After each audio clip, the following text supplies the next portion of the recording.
네, 청년 정치인의 시각으로 정치권 이슈를 분석하고 토론해보는 뉴스 라이브 6 청년 마스. 오늘도 권지웅 더불어민주당 전 비대위원, 문성호 국민의힘 대변인 두 분 나오셨습니다. 어서 오십시오. 네, 안녕하십니까.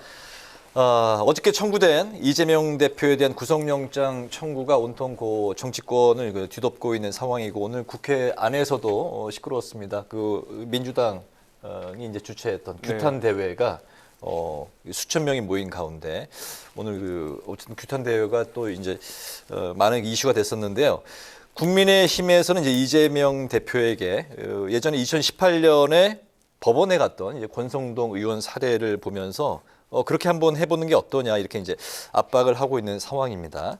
영장이 이제 만약에 기각이 되면 민주당으로서는 또 이재명 대표로서도 역공도 되고 또 방탄 프레임도 벗어날 수 있느냐, 차라리 그게 더 낫지 않느냐라는 이제 그런 사유인데, 이재명 대표가 불체포 특권을 포기할 수 있을까요? 그럴 가능성 두 분 어떻게 보십니까? 일단 저는 이 사안에 있어서 저는 이재명 대표께서 수사를 받아야 된다고 일관되게 이야기해왔던 사람입니다만, 네. 이 경우에는 아마 불체포 특권이 국회에서 다뤄지게 되면 아마 민주당 입장에서는 부결할 것 같습니다. 왜 그러냐면 사실 이제 불체포 특권 이와 관련돼서 체포동의안이 올라온다는 건 구속해서 재판해야 된다는 주장입니다. 근데 지금 이 사안, 예를 들면 배임 혐의가 주요 혐의였죠. 근데 이 사안에 있어서 사실은 성남시가 일정 정도 이익을 다시 가져왔는데, 부산시의 LCT 같은 경우에는 부산시가 예산을 써서 도로까지 깔아주고 아무런 이익을 가져오지 못했어요. 근데 그런 경우와 비교해 보더라도 지금 이 사안이 혐의를 다투고 있는 것이지 혐의가 확정적으로 있다라고 보기 어렵습니다. 그리고 도주의 우려가 있다고 보기 어렵고, 그리고 증거인멸이라고 최근에 이제 구치소의 면회에 있었던 내용들을 검찰이 언론에 흘려서 마치 증거인멸의 가능성이 있다는 식으로 말하고 있지만, 과거에도 이제 대선이 끝난 다음에 당대표 대선 후보였던 사람에 대한 수사가 계속 있었습니다. 92년도에 정주행 후보에 대해서도 있었고, 네. 근데 그때 수사를 할 때 구속하지 않은 채로 수사를 계속 이어갔어요. 재판도 계속 그렇게 이어갔고, 2002년도에 있었던 차떼기 사건, 정말 큰 돈이 오갔지만 이해창 후보는 기소조차 되지 않았습니다. 그러니까 제가 이야기 드리고 싶은 건 뭐냐면, 지금 이재명 대표는 수사에 매우 적극적으로 응하고 있기 때문에 구속해서 재판을 해야 된다는 주장이 너무도 정치적이라는 것이죠. 그래서 민주당 차원에서는 아마 당연하게도 부결하지 않을까 싶습니다. 네. 저도 역시 민주당에서 이런 체포동의안을 부결할 것이라고 생각하고 있습니다. 이전 노웅래 의원 사례를 봐도 알다시피 민주당 내부에서도 어떤 이견이 있더라도 결국 본투표에 들어가면은 약간 제 식구 감싸기 식으로 투표를 하는 경향성이 있거든요. 그렇기 때문에 이번에도 다른 사람도 아니고 자기 당 대표이니만큼 이번에도 본인들이 대선 때 주장했던 특권 포기나 이런 모습을 보여주진 않을 것 같습니다. 얘기하신 이런 구속영장이 과연 정당한가에 대해서도 이번에 마치 사안이 다투는 일이다라고 이야기를 하셨지만, 자그마치 거의 5천억에 가까운 4,895억이나 되는 배임 혐의가 지금 걸려져 있어요. 아까 전에 이제 성남 쪽에서 일부 이익을 환수했다라고 하지만, 이 지금 배임 혐의 내용을 그대로 이제 만약에 사실이라고 본다면, 원래대로였으면 국가기관이나 공사로 돌아갔어야 할 6천억의 수익 중에 4천억 원 후반대의 수익이 결국 부당이득으로 되어서 시공사에게 빠져나간 정황이 있는 네. 것이거든요. 그렇다면 이러한 일이 마치 이것을 우리가 일부라도 가져왔기 때문에 문제될 것이 아니다, 사안을 다투는 것이다, 이렇게 이야기하는 것은 본질을 호도하는 것이라고 생각하고요. 이런 천문학적인 규모의 지금 범죄 혐의를 받고 있는 만큼 구속 수사의 필요성도 저는 충분히 있다라고 생각합니다. 이재명 대표가 스스로 불체포 특권을 이제 포기할 일은 없다라고 생각을 하시는 거죠? 전 그렇게 생각하고 있습니다. 네. 권지웅 의원도 네. 짧게 일단 대답해 주시죠. 사실은 저는 권성동 의원 이야기를 하는데, 그때도 2018년에 이제 강원랜드 채용 비리 때문에 이제 권성동 의원이 체포동의안이 넘어왔습니다. 국회에 네. 보고가 되었는데, 근데 국회에 보고된 다음에 24시간이나 72시간 사이에 본회의가 열려서 거기에서 표결을 해야 되는데, 그때 이제 6월 지방선거 이전이었어요. 한국당에서 이것이 부담스러워서 사실은 본회의를 원구성이 되지 않았다는 이유로 계속 미뤘습니다. 그래서 사실상 방탄을 한 거예요. 그리고 나서 이 회기가 열리지 않았던 7월 초에 자기가 출두하겠다라고 한 거거든요. 그러니까 사실은 권성동 의원 역시도 국회의원으로서 회기 중에 출석하지 않은 것은 맞고요. 저는 이 경우도 마찬가지인데 이재명 대표가 만약에 체포동의안이 부결된다 하더라도 회기가 끝나는 시간들이 있습니다. 그리고 영원히 이제 출석하지 않겠다. 영원히 예를 들면 영장실질심사를 받지 않는 것이 아니기 때문에 이것을 그렇게 크게 볼 일인가 싶긴 합니다. 네, 국회의원 신분으로서 그 직위, 그 자신의 이제 지위를 벗어 던지고 떳떳하게 법원에 갔던 건 아니다. 세간에 알려진 내용하고는 좀 차이가 있다라고 다른 부분이 있다. 예, 다른 부분이 있다라고 말씀을 하신 것 같습니다. 말 나온 김에 이재명 대표도 이제 지난 그 대선 기간에 불체포 특권을 이제 포기하자 이런 이야기를 이제 꺼냈었고 국회의원의 불체포 특권 포기에 대한 건 최근에 이제 계속해서 여러 이제 스피커를 통해서 이야기들이 나오고 있는 것 같습니다. 정의당도 일관되게 이제 그렇게 주장을 하고 있는 상황인데 청년 정치는 이 사안에 대해서 어떻게 생각하시는지 이것도 좀 짧게 들어볼까요? 저는 사실 이재명 대표님과 좀 의견이 다른데요. 그러니까 물론 이제 과거에 비해서 검찰과 법원이 더 나아졌다는 건 동의합니다. 네. 그러니까 과거처럼 막 말도 안 되는 조작 사건이 벌어지진 않는다고 생각하니까요. 근데 그럼에도 불구하고 주민의 대표가 회기 중에 인신이 구속되어야 하는가? 근데 그것이 부당하게 이루어졌을 때 뭔가 막을 수 있는 정치가 하나 정도는 저는 있어야 된다고 생각합니다. 그리고 사법부나 행정부에 비해서 사실 입법부의 권한은 생각보다 적습니다. 그러니까 국민들이 보기에 국회의원의 권한이 되게 과도해 보이긴 하지만 되게 거대한 공무원을 이끌고 있는 행정부 그리고 사법부의 권력에 비해서는 입법부의 권한이 그리 크지 않기 때문에 회기 중에 그들을 보호할 수 있는 장치 하나쯤은 있어야 된다고 생각하기 때문에 저는 이 부분에 있어서 체포를 피할 수 있는 것이 되게 좀 유지되어야 될 국회의원의 권리 아닌가 싶습니다. 네, 김진표 국회의장도 그 부분에 대해서 이제 최근에 이제 언급을 했습니다. 그렇습니다. 국회의원이 이제 입법 활동을 하는데 네. 최소한의 이제 방어 기제, 뭐 그런 보장하는 그 입법 보완은 있어야 될 것 같다라고 이야기를 했었습니다. 어떻게 보세요? 저는 이제 질문이 청년 세대가 보기에 과연 이 불체포 특권이 어떠냐 이런 거지 않습니까? 저는 이런 부분이 민주당이 지금 젊은 층의 지지를 잃고 있는 가장 큰 원인이라고 생각합니다.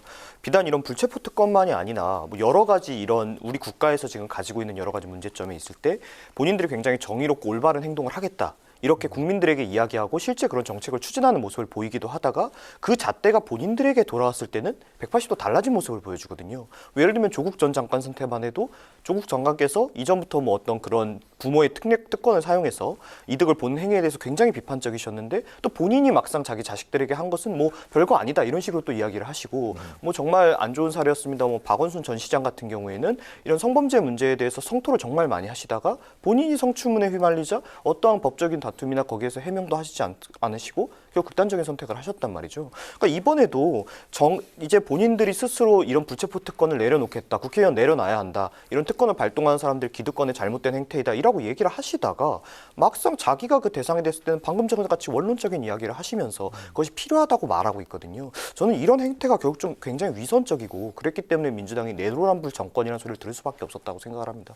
근데 그것과는 별개로 이 국회의원의 불체포 특권이라는 건 저도 좀 유지가 돼야 된다고 생각을 하는 게 물론 우리나라가 지금은 굉장히 많이 나아졌지만 과거에 이제 이런 국회의원들에 대한 어떤 압박 이런 게 충분히 존재했었던 것도 네. 사실이지 않습니까? 그러니까 그런 만일의 사태를 대비해서라도 저는 있어야 되는 방어 수단이라고 생각합니다. 이례적으로 이제 구속영장이 이제 청구된 다음에 이원석 검찰총장이 언급을 했습니다. 인허가 장사이고 징역 11년이 넘을 것이다. 이렇게 이제 밝혔는데요. 이 사안을 두고서 이제 확연히 갈리는 이제 두 가지 주장이 있는데 하나는 이제 지역 토착 비리를 정치의 영역으로 끌어들인 것이다. 다른 하나는 정적 제거를 위한 정치 탄압이고 사법 사냥이다. 두 가지 이제 확연히 다른 주장이 나오고 있는데 어떤 말이 맞습니까? 저는 사법 영역이 정치화되고 있는 대표적인 사례가 될 거라고 생각하는데요.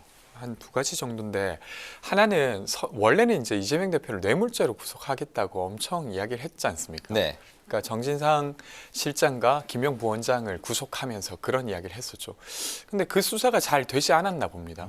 그러다가 이제 그게 잘 안 됐는지 배임과 이해충돌 방지를 들고 나왔어요. 근데 정말로 이것이 죄가 되게 되면 저는 지방자치제 혹은 아니면 정부가 했던 많은 일들에 혼란이 생길 수밖에 없다고 생각합니다. 아까 예시를 들어드렸던 것처럼 부산의 LCD 같은 경우는 그 사업으로 거의 1조 이상의 이익이 났어요. 근데 그것도 다 그 지자체장에 도시계획 권한이 있었기 때문에 그 사업자가 1조 이상의 어떤 이익을 가지고 갈 수 있었죠. 근데 그런 건 또 어떻게 볼 건가? 그냥 민간 사업이었으니까 그냥 도시계획에 의한 이익을 가져가도 됐었는가? 이런 것들 다 따져보게 되는 것이죠. 그래서 그렇게 쉽사리 이야기할 수 있는 부분이 아니라는 것이 하나고요. 또 하나 더는 이번에 이제 영장 청구를 하면서 사실은 성남시는 1,800억밖에 가져가지 않았다라고 영장에 적시했습니다. 근데 2018년에 그 이제 이재명 대표가 사실 2018년 지방선거를 거치면서 5,500억을 환수했다라고 말한 것이 사실 공직선거법에 의해서 어떤 그 소송이 붙었었어요. 네. 근데 대법원에 의해서 5,500억을 환수한 게 맞다라는 판결이 있었습니다. 그러면 지금 검찰의 공소장은 지난 대법원의 판결을 부정하는 것이에요. 그러니까 이 공소장 자체가 되게 부정확한 것을 근거하고 있습니다. 그러니까 뭔가 되게 많이 배임이 있었다는 이미지를 줘야 되기 때문에 이렇게 한 게 아닌가라는 생각이 들고요. 끝으로는 이 구속영장의 어떤 근거를 갖기 위해서 구치소 면회에 있었던 내용을 검찰이 흘렸지 않습니까? 그러니까 물론 그 내용을 검찰이 볼 수 있습니다. 그리고 수사에 활용할 수도 있죠. 근데 그것을 언론에 흘렸다는 건 완전 다른 차원의 문제입니다. 근데 그런 걸 봤을 때 스스로 되게 자신들이 혐의를 제기하고 있는 것에 되게 쫄려 있구나라고 하는 것이어서 되려 되게 무리스럽게 하고 있다. 정치화되고 있다라고 생각합니다. 정치 탄압으로 이제 보신다는 거죠? 네, 특히나 대통령실에서 이와 관련돼서 언급한 것이 있는데 그거는 이제 네, 그 좀 이따 다음에 이야기 좀 이따 드리도록 말씀드리고 하겠습니다. 먼저 이제 저는 이제 이 인허가 장사라는 표현이 뭐 굉장히 좀 재치 있는 표현이라고 생각을 합니다. 실제로 이런 성남 FC 사례 같은 걸 봐도 성남 FC의 이제 그때 이제 후원자였던 가장 많은 후원 단체였던 시민 단체가 39억을 후원했습니다. 그런데 이 시민단체가요, 그 해 전까지만 해도 연평균 후원금이 3천만 원대 정도밖에 안 되던 단체입니다. 그럼 어디서 나서 39억을 후원을 했느냐? 특정 기업이 여기에 40억을 갑자기 후원을 한 겁니다. 그리고 공공연하게도 그 특정 기업은 제2사옥 건축 인허가를 그 다음에 바로 받아내죠. 이런 식으로 인허가가 항상 어떤 되기 이전에 의심스러운 금전 이동이 계속 밝혀지고 있지 않습니까? 이런 혐의들을 결국엔 인허가 장사라는 표현이 저는 정확하게 맞다라고 생각을 하고요. 그리고 제가 만약에 이게 뭐 이재명 대표께서 자꾸 이걸 어떤 정치 탄압 이런 프레임으로 가지고 가시는데 이게 무슨 어떤 사상범이나 정치범이 아니라 그냥 본인 비리 혐의지 않습니까? 결국 본인의 비리 혐의를 마치 지금 어떤 뭐 국민적 지지나 자신의 어떤 정치적 행보 때문에 탄압을 받는 모양새로 자꾸 이끌어 가시려는 것 자체가 스스로에게 굉장히 부끄러운 행동이 아닌가 저는 이렇게 생각하고 있습니다. 네. 그러니까 저는 인허가 장사란 말이 맞으면 그것은 비단 이재명 대표만을 향할 수는 없다는 이야기를 드린 겁니다. 아까 부산 LCT의 경우도 마찬가지고 다른 수많은 지자체장들이 했던 것을 공평하게 봐야 될 텐데 그렇게 할 것인가 아닌가가 남아있는 것이. 알겠습니다. 지역 토착 비리냐 시민을 위한 적극 행정이었냐 역시 이제 두 분의 의견이 갈리고 있는데 어제 그 주간조선의 단독 보도가 있었습니다. 이재명 대표에 대한 이제 앞으로 여러 전망이 나오고 있는 상황에서 그 체포 동의안 그리고 이제 구속영장 청구가 앞으로 줄줄이 나올 것이다. 백현동, 정자동, 뭐 그 대북, 송금, 뭐 쌍방울 관련해서 뭐 변호사비 대납 포함해서 많이 나올 것이다라는 뭐 그 세간의 이야기들은 계속 뭐 흘러나오고 있지만 문제가 되는 건 이제 대통령실 고위 관계자가 이제 발언을 했다는 건데요. 민주당에서 방탄을 치는 대로 구속영장 청구가 이제 계속될 것이다 이런 발언을 했습니다. 이 발언 어떻게 생각하시는? 이것도 좀 그 간략히 좀 들어볼까요? 저는 매우 부적절하다고 생각합니다. 왜 그러냐면 대통령실이 그냥 평론가적 지위였으면 크게 상관없는 일이죠. 그냥 그렇게 될 것 같다 뭐 이런 것이니까요. 근데 대통령실은 그것이 아니라 권력 그 자체입니다. 그리고 검찰에게 되게 큰 영향을 미칠 수 있는 상태고 대통령실 고위 관계자라고 하면 기자들 사이에서는 수석급 정도가 될 텐데 많이 떠올리죠. 네.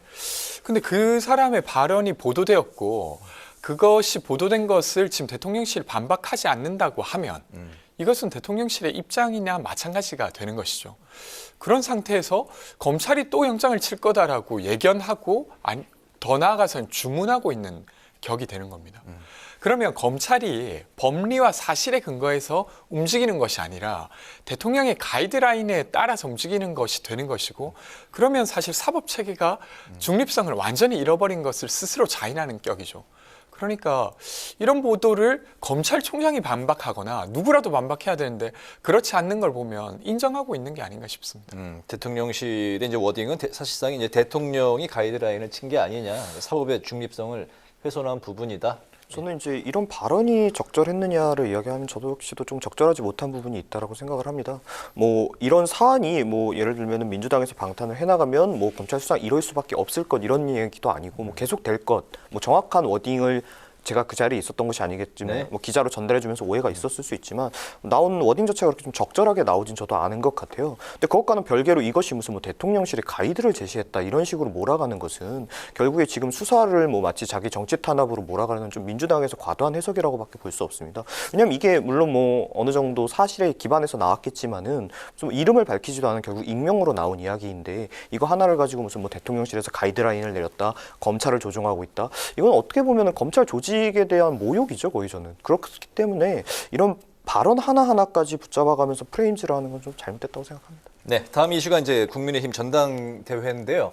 여론조사가 현재 그 김기현 후보, 안철수 후보 양강 간의 엎치락뒤치락 상황입니다. 거기에 이제 얼마 전부터 돌풍을 일으키고 있는 천하람 후보 이야기가 이제 지금 이제 관심사인데, 전체 국민을 대상으로 한 여론조사에서 1위를 네. 차지한 그 여론조사 결과가 이제 하나가 나왔습니다.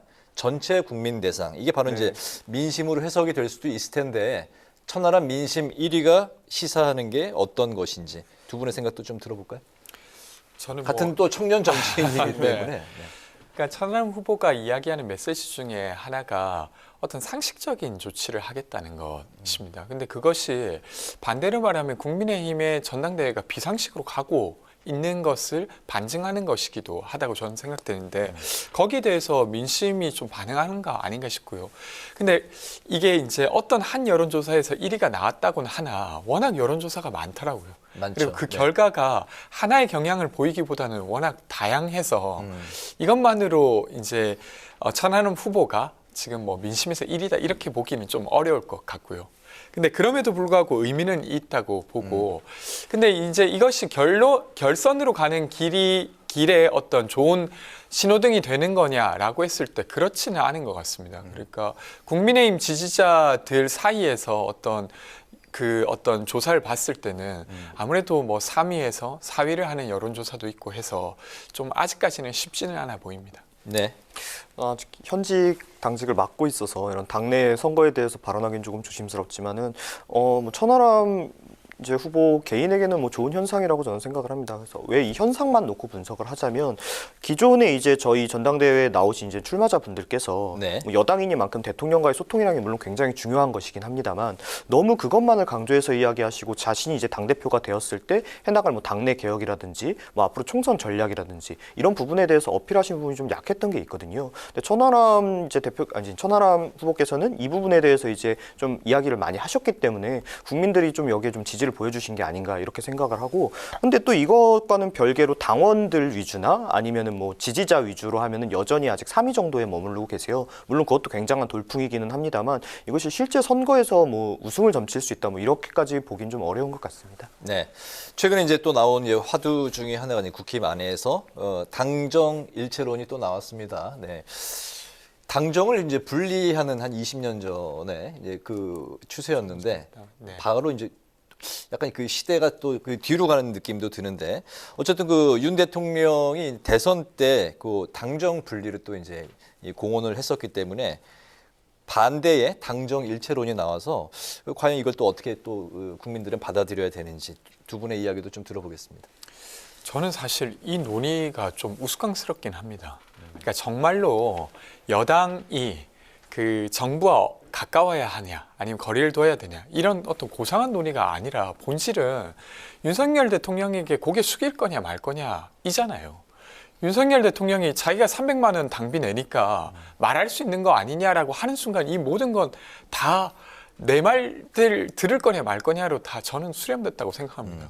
그래서 지금 이제 전당대회가 아무리 고상하게 뭔가 다른 비전을 이야기하지만 모두가 윤석열의 힘에 굴복할 것인가 아닌가를 두고 내가 더 잘 굴복하겠다라고 하는 후보가 지금 지지를 얻고 있는 상황이라고 저는 좀 보여요. 그래서 뭐 당정 일체, 당정 분리 논의는 너무 이 현실과 안 맞는 이야기다라는 이야기 드리고 싶습니다. 네.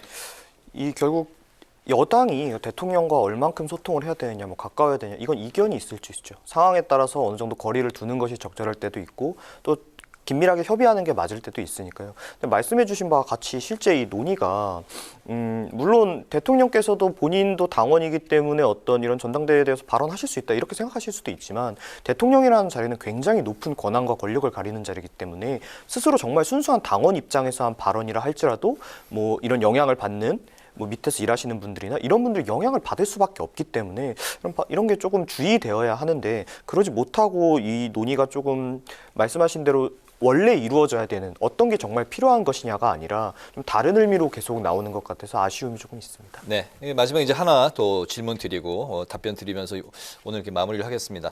그 전당대회 컨벤션 효과로 국민의힘 지지율이 이제 3주 연속 상승세인데 대통령 지지율은 오히려 그 약간 좀 하락세를 보이고 있는 것 같습니다. 왜 이 궤를 같이 하지 못하고 있는지 그 한 가지, 그리고 민주당 지지율이 좀 정체 내지 부진입니다. 최저치 26%를 찍었는데 민주당은 돌파구를 어떻게 찾아야 될지, 국민의힘의 그 또 윤 대통령 관련된 이야기는 문성호 대변인, 그리고 민주당에 대한 이야기는 우리 권지웅 위원한테 들어보도록 하겠습니다. 먼저 문 대변인부터 들어볼까요? 뭐 이 분석대로 천하람 이제 후보께서 참여를 하시면서 기존에 이제 있던 전당대회보다는 좀 더 좀 다른 방향성으로 지금 나아가고 있기 때문에 아무래도 국민들의 관심이 높아진 것이 있어서 이런 지지율 상승 효과가 있는 것 같고, 다만 이제 대통령 지지율은 또 답보 상태인 것은 방금 이야기 드린 바와 같이 이전의 전당대회 후보들이 너무 대통령과의 소통을 강조하다 보니까 거기에 대해서 좀 국민들께서 피로감을 느끼셨던 게 아닌가 이렇게 생각을 하고 있습니다. 그래서 이게 같이 연동되지 못하는 것 같아서 좀 아쉬움이 있습니다. 네. 지금 민주당의 대부분의 뉴스는 사법과 관련된 것입니다.